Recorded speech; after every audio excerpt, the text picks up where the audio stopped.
नमस्कार। सरकार द्वारा एडमिनिस्ट्रेशन द्वारा एक बड़ा फैसला ले लिया गया है जिसमें सेंट्रल एडमिनिस्ट्रेटिव ट्रिब्यूनल की जो मांग थी जम्मू कश्मीर की कि जम्मू कश्मीर को एक परमानेंट बेंच मिलना चाहिए, वो मांग जो है वो मान ली गई है और लगातार कई सारी चर्चाएं इस पर चलती रही। इस पर हम भी चर्चा करेंगे बार प्रेसिडेंट और सीनियर एडवोकेट अभिनव शर्मा जी के साथ। अभिनव शर्मा जी, किस तरह से इस पूरे फैसले को देखते हैं? पहले बीच में सियासत भी हुई कि इसमें एक पार्टी का जिक्र बार बार किया गया, उसके बाद कहा गया कि शायद कुछ अपने कई पुराने जो बार प्रेसिडेंट थे उन्होंने अपनी बात कही, सब ने एडवोकेट्स ने अपनी अपनी बात रखी और कहीं ना कहीं जो रिजल्ट निकल कर आया है वो काफ़ी ज़्यादा संतुष्टजनक है और काफ़ी ज़्यादा फायदेमंद भी है। देखिए, ऐसा है कि जब ये रीऑर्गेनाइजेशन एक्ट एनेक्ट हुआ, रीऑर्गेनाइजेशन एक्ट जो है वो अप्लाई हो गया JNK को 1 नवंबर 2019। उसी एक्ट में प्रोवाइडेड था कि एडमिनिस्ट्रेटिव ट्रिब्यूनल एक्ट जो 1985 जो पहले JNK को अप्लाई नहीं करता था लेकिन JNK UT को अप्लाई हो गया।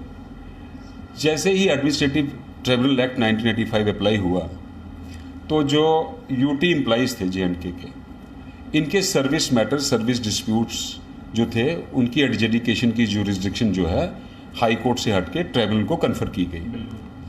लेकिन चूंकि फॉर्मल नोटिफिकेशन नहीं आई थी कि यहाँ पे कोई कौन सा कैट बेंच इसको सुनेगा, क्योंकि 17 बेंचेस थे पूरे हिंदुस्तान में, कौन सा बेंच सुनेगा, इसलिए हाई कोर्ट उसको सुनता रहा तब तक।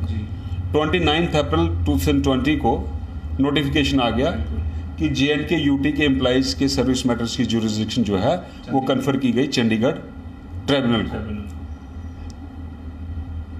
अब चंडीगढ़ बेंच ट्रिब्यूनल एक नॉमेनक्लेचर है। चंडीगढ़ जो ट्रिब्यूनल था वो पहले ही हिमाचल प्रदेश, हरियाणा, पंजाब स्टेट्स जो हैं इनके सेंट्रल गवर्नमेंट के एम्प्लॉइज के केसेस सुनता था और इन स्टेट एम्प्लॉइज के केसेस इनके रेस्पेक्टिव हाई कोर्ट सुनते थे और साथ में ही कैट चंडीगढ़, UT चंडीगढ़ के एम्प्लॉइज के केसेस सुनते थे और JNK स्टेट जो थी इनके भी सेंट्रल गवर्नमेंट के एम्प्लॉइज के केसेस सुनती थी।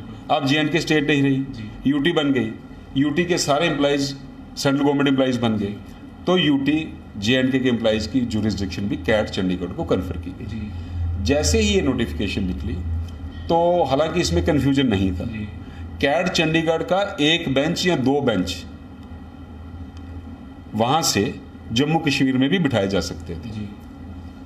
लेकिन एक इंप्रेशन ड्रा किया गया कि जम्मू कश्मीर के एम्प्लॉइज और एडवोकेट्स को चंडीगढ़ जाना पड़ेगा। जैसे ही ये एक इंप्रेशन पब्लिक डोमेन में आया या किसी मीडिया ने इसको कवर किया तो उसी दिन कंसर्न मिनिस्ट्री से डॉक्टर जितेंद्र सिंह जी का ट्वीट आ गया। ऑफिशियल ट्वीट पे उन्होंने statement the that employees of JNK and lawyers from JNK need not go to Chandigarh and their cases shall be heard and decided by Chandigarh CAT bench by Chandigarh CAT bench at Jammu in JNK। उसका मतलब बिल्कुल clear था, लेकिन फिर भी space मिली लोगों को बात करने की। राइट है लोगों का बात करना। हर एक ऑर्डर को आपकी इंटरप्रिटेशन डिफरेंट हो सकती है, मेरी डिफरेंट हो सकती है, लेकिन कुछ लोगों ने ये कहा कि इसमें कहाँ लिखा है कि चंडीगढ़ नहीं जाना पड़ेगा। मैंने ये बार बार कहा, जब कानून में कोई कानून बनता है उस पर लिखा जाता है कि आपका कंडक्ट ऐसा होगा, ये केसेस की सुनवाई ऐसे होगी। जैसे इंडियन पिनल कोड है, उसमें ये लिखा है कि कोई किसी का कत्ल करेगा तो ये सज़ा होगी। उसमें ये नहीं लिखा जाता कि आपने कत्ल नहीं करना है। अगर ये लिखना हो कि आपने कत्ल नहीं करना है, इट मीन्स जब तक ये नहीं लिखा गया कि कत्ल नहीं करना उससे पहले कत्ल करना है, ऐसा नहीं होता। ये नहीं लिखा जाता कि आपको चंडीगढ़ नहीं जाना है। चंडीगढ़ बेंच की ज्यूरिसडिक्शन पहले भी JNK स्टेट पे थी और एक सर्किट बेंच यहाँ आता था। तो डॉक्टर साहब की स्टेटमेंट थी कि हम सर्किट बेंच को परमानेंटली यहाँ बिठा देंगे, लेकिन हमने उनको रिक्वेस्ट की कि आप कोशिश करिए, क्योंकि चंडीगढ़ कैट बेंच जो है वो सिर्फ सेंट्रल गवर्नमेंट एम्प्लॉइज के केसेस सुनता था और सेंट्रल गवर्नमेंट के एम्प्लॉइज के टोटल वहां 1,500 या 2,000 केसेस थे। यहां से जा रहे हैं 30,000 केसेस, ठीक। तो चंडीगढ़ से कितने ज्यादा, ऑलमोस्ट 20 गुना ज्यादा। हमने कहा जी आप J&K को एक फुल फ्लेज परमानेंट बेंच दे दीजिए, क्योंकि हिंदुस्तान में पहले सिर्फ 17 बेंच थे। अब ये नोटिफिकेशन जो कल आई, इससे 18th separate bench for J&K has been established, और अभी उनके एक ही मेंबर ट्रांसफर होके आए हैं। अब ये देखेंगे कैट के चेयरमैन और कंसर्न मिनिस्ट्री कि यहाँ पे कितने केसेस हैं, एक बेंच कितने केसेस की सुनवाई कर सकता है, और इसके बाद मुझे पूरी उम्मीद है और बेंचेस भी, मतलब मेंबर्स की स्ट्रेंथ इस बेंच में और बढ़ाई जाएगी। अब जम्मू में नाम जो है वो जम्मू दिया गया है, क्या श्रीनगर में भी ये सर्किट की बेंच जाएगा या परमानेंट बेंच श्रीनगर भी बनेगा, और लद्दाख के केसेस जो है वो श्रीनगर में या जम्मू में सुने जाएंगे? देखिए मैंने आपको कहा यही कंफ्यूजन पहले थी, बिल्कुल यही कंफ्यूजन अब ड्रा करने की कोशिश की जा रही है। चंडीगढ़ बेंच था, ये जम्मू बेंच है। एक बेंच में एक से ज्यादा मेंबर्स हो सकते हैं। बिल्कुल हो सकता है। अब कितने मेंबर्स और आते हैं ये इस पे डिपेंड करता है। मुझे पूरी उम्मीद है इसमें और मेंबर्स आएंगे, और कश्मीर में भी और जम्मू में भी। टू बिगिन विद एक एक बेंच बैठेगा, और आगे आने वाले समय में एक से ज़्यादा बेंच जम्मू में और कश्मीर में भी होंगे। कितने होने से, कितनी, मतलब एक आपको बीइंग अ सीनियर लॉयर कितना लगता है कि कितने बेंच हों जम्मू कश्मीर में, कितने कोर्ट हों तो वो जल्द से जल्द इन केसेस का निपटारा कर पाएंगे? और दिल्ली की जिस तरह से आपकी भी एक स्टेटमेंट है कि 30 से 35 केसेस डेली के नए रजिस्टर भी होते हैं, तो कितना आसार है कि इतने बेंच बनेंगे तो जल्दी से निपटारा हो जाए केसेस? देखिए मेरा अपना एक्सपीरियंस कहता है और मेरी विजडम कहती है कि मिनिमम 2 बेंचेस जम्मू में होने चाहिए और मिनिमम 2 कश्मीर में होने चाहिए। जी। बेंच नाम जम्मू है इसका, ठीक जी। लेकिन मेंबर्स मैंने कहा अब इस ज़्यादा हो सकते हैं। अब एडमिनिस्ट्रेटिव ट्रिब्यूनल एक्ट में एक और प्रोविज़न है। जी। नॉर्मली 2 मेंबर्स का एक बेंच होता है, और अगर 2 बेंच हुए जी। तो 4 मेंबर हुए, 4 मेंबर 2 इधर हुए तो 2 कश्मीर में हुए तो कितने 8 चाहिए। बिल्कुल। लेकिन एडमिनिस्ट्रेटिव ट्रिब्यूनल में एक और प्रोविजन है, बेंच मेंबर सिंगली भी बैठ सकता है, जी। सिंगल मेंबर भी बैठ सकता है। यानी कि 4 लोग हों वो भी 4 कोर्ट चला सकते हैं। अब ये कंपोजिशन क्या होती है ये मिनिस्ट्री देखेगी, और चेयरमैन सेंट्रल एडमिनिस्ट्रेटिव ट्रिब्यूनल जी। जो दिल्ली में बैठते हैं वो देखेंगे। हाँ, चेयरमैन एडमिनिस्ट्रेटिव ट्रिब्यूनल मेरी इंफॉर्मेशन के मुताबिक, जी। मैंने उनसे बात की, मैंने उनके नोटिस में सब कुछ लाया है कि ऐसे ऐसे इतने केसेस हैं, और fresh cases service matters Jammu wing में पर डे कितने फाइल होते हैं और कश्मीर विंग में नॉर्मली कितने फाइल होते हैं, उनके नोटिस में बात लाई है। और मुझे उन्होंने एश्योर किया है कि जैसे ही कोविड-19 का लॉकडाउन जो खत्म हो जाएगा पूरी तरह, विड्रॉ होता है, he will be coming to Jammu and sitting for few days, perhaps for few weeks in Jammu and Kashmir also. बिल्कुल। अवनु जी, अब ये भी बात लगातार चल रही है कि जो नई नोटिफिकेशन आई है उसके मुताबिक अकाउंटिंग कमिश्नर जो ऑफिस है वहाँ पर सबको वकीलों को जाना पड़ेगा, पिटिशनर को जाना पड़ेगा। तो ये भी उठ रहा है कि जो लोग जानीपुर से वहाँ जाएंगे वकीलों को भी परेशानी है और लिटिगेंट्स को भी परेशानी है। देखिए ऐसा है, J&K हाई कोर्ट सिचुएटेड है जानीपुर में, डिस्ट्रिक्ट कोर्ट्स भी जानीपुर में, और ये सच्चाई है कि अकाउंटेबिलिटी कमीशन ऑफिस जो है वो डिप्टी कमिश्नर ऑफिस के पास सर्कुलर रोड के पास है। ये डिस्टेंस तकरीबन 3-4 किलोमीटर का होगा, इतना ही होगा। बिल्कुल। अब चूंकि कोविड-19 चल रहा है, लॉकडाउन है, कंस्ट्रक्शन कहीं हो नहीं रही, 2 ऑप्शंस थी हमारे पास जी। जो मैंने दी, क्योंकि इस पे पब्लिक इंटरेस्ट लिटिगेशन भी चल रही है। उस पर मैंने इसको अपोज किया था कि अकाउंटेबिलिटी कमीशन के ऑफिस में पार्किंग की कमी है, लेकिन हमारे लर्नड एडवोकेट जनरल ने वहाँ पे स्टेटमेंट दी कि हम एक ऑर्डर निकालेंगे कि वहाँ पे जो पार्किंग होती है रोड साइड, वहाँ पे वकीलों की 100 गाड़ियों की एक्सक्लूसिव पार्किंग के लिए एक ऑर्डर निकाल देंगे। अगर वो होता है तो पार्किंग फैसिलिटी है।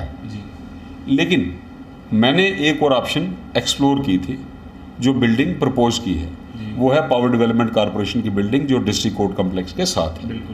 अब देखते हैं कि जो कैड के रिप्रेजेंटेटिव्स आए थे बिल्डिंग्स एग्जामिन करने में, उन्होंने कौन कौन सी बिल्डिंग एग्जामिन की है और इस बिल्डिंग की उन्होंने क्या रिपोर्ट दी है। जो मुझे सुनने में आया है, अभी राइटिंग में कुछ नहीं आया, सुनने में ये आया कि कैड के रिप्रेजेंटेटिव जो एग्जामिन करने आए थे बिल्डिंग्स, उन्होंने भी ओपिनियन यही दिया है कि परमानेंट यहाँ बैठने के लिए बिल्डिंग सफिशिएंट नहीं है।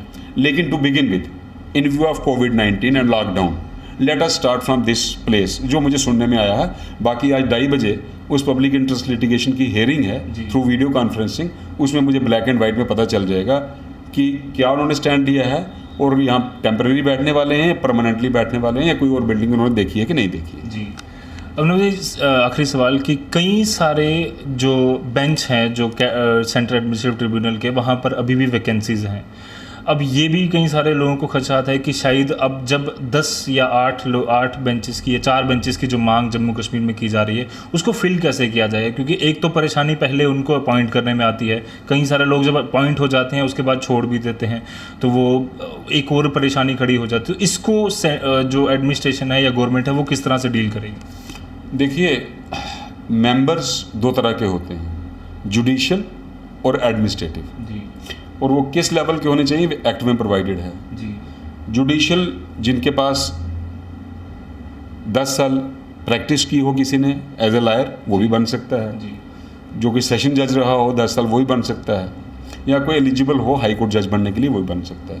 एक प्रोविज़न और है, कुछ देर के लिए हाई कोर्ट जज को भी ट्रांसफ़र कर सकते हैं। जी, ठीक, तो ये वो वाला प्रोसीजर नहीं है इतना लंबा जितना एक हाई कोर्ट जज को अपॉइंट करने में फॉलो करना पड़ता है, जी, क्योंकि उसका प्रोसीजर बड़ा लंबा है। जी, उसका पहले कोलिजियम JNK का जो उसको रिकमेंड करता है, लॉ मिनिस्ट्री से फाइल निकलती है, गवर्नर हाउस पे जाती है, फिर यूनियन लॉ मिनिस्ट्री के पास जाती है, फिर सुप्रीम कोर्ट जाती है, फिर दोबारा लॉ मिनिस्ट्री के पास जाती है, फिर प्राइम मिनिस्टर ऑफिस जाती है, उसके बाद प्रेसिडेंट ऑफिस जाती है।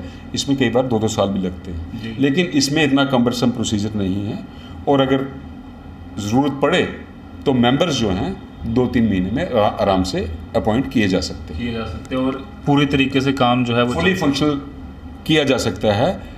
ट्रिब्यूनल को, जम्मू ट्रिब्यूनल जो है, इसके बेंच को और मेंबर्स ज़्यादा लगा के कश्मीर में भी और जम्मू में भी परमानेंटली 4-4 मेंबर्स की सिटिंग की जा सकती है। अब जाते जाते जो लिटिगेंट्स हैं काफ़ी समय से वो कोशिश कर रहे हैं या उनकी डिमांड है कि जल्द से जल्द हमारी केसेस की सुनवाई हो। कितना जल्दी आपको लगता है कि सुनवाई शुरू हो जाएगी और निपटारा जो है वो होना शुरू हो जाएगा? एक क्लोजिंग रिमार्क आप। देखिए, 8 जून वो टेक ओवर कर रहे हैं जी, अब डिपेंड करता है ये कोविड-19 का लॉकडाउन कब विड्रॉ होता है, और उसके साथ साथ ये भी देखना पड़ेगा कि कितने केसेस हाई कोर्ट से ट्रांसफ़र होते हैं, कितने इन्फ्रक्चुअस हो गए हैं, कितनी कैपेसिटी है, ये डिपेंड करता है। देखिए, एक लायर और दूसरे लायर के काम करने की कैपेसिटी में फ़र्क होता है। ऐसे ही ऑनरेबल जजेस भी, कई जजेस की कैपेसिटी ज़्यादा होती है काम करने की, कई एवरेज काम करते हैं, कई कम काम करते हैं, क्योंकि टेम्परामेंट, स्पीड, स्किल ये डिफ़र करता है। तो ये डिपेंड करता है कि इनिशियली जो मेंबर आते हैं वो कितने केसेस पर डे सुनते हैं। जी, ठीक, बिल्कुल। तो उसको देख के कितने बेंचेस की और रिक्वायरमेंट है, जी, वो हम उसको फॉलो करेंगे। तो उम्मीद है कि केसेस की सुनवाई, देखिए कैट में प्रोसीजर थोड़ा सिंपल होता है as compare to high courts. ये मेरा भी एक्सपीरियंस है, कैट में केसेस की सुनवाई जल्दी होती है और फैसले जल्दी होते हैं, क्योंकि कैट सिर्फ सर्विस मैटर सुनता है। हाई कोर्ट में हर किस्म के मैटर होते हैं, क्रिमिनल होते हैं, सर्विस होते हैं, प्रॉपर्टी डिस्प्यूट होते हैं, टैक्सेशन होते हैं, इलेक्शन डिस्प्यूट्स होते हैं। तो इसलिए हाई कोर्ट में टाइम लगता है, कैट में जल्दी सुनवाई होती है।